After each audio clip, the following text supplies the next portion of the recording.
દિલ્હી મુંબઈ નહીં, ભારતના global hub તરીકે હવે અમદાવાદની ઓળખ થશે. કોમનવેલ્થ ગેમ્સ 2030ની યજમાની મળતા જ ગુજરાતના વિકાસમાં એક નવો અધ્યાય લખાય. ફાસ્ટ્રેક મોડમાં અમદાવાદ શહેર આવી જશે. ઇન્વેસ્ટમેન્ટ માટે અમદાવાદ એક હોટ ડેસ્ટિનેશન બની રહેશે. આ મેગા ઇવેન્ટ્સથી હોટલ, ટુરિઝમ, ઇન્ફ્રાસ્ટ્રક્ચર અને રિયલ એસ્ટેટ જેવા ઉદ્યોગોમાં રોકેટ ગતિએ વધારો થવાની અપેક્ષા છે. ઇન્વેસ્ટરોને પણ ઘણો ફાયદો થશે, પૈસો પંપ થશે અને જ્યારે માર્કેટમાં પૈસા આવશે તો ઓબ્વિયસલી ડેવલપમેન્ટ સિવાય ક્યાંય જવાના નથી. એટલે ઘણી બધી સારી ઓપોર્ચ્યુનિટીઝ બિલ્ડર કે જમીન માલિકોને મળશે.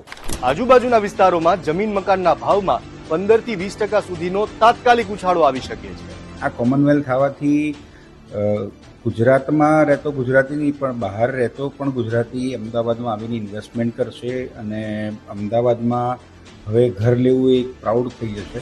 આવા સમયે જે રોકાણ કરવા માંગે છે તેમના માટે મોટેરા, ચાંદખેડા, ઝુંડાલ, વૈષ્ણોદેવી, ત્રાગડ, સરગાસણ સહિતના વિસ્તારો ફાયદાકારક રહેશે.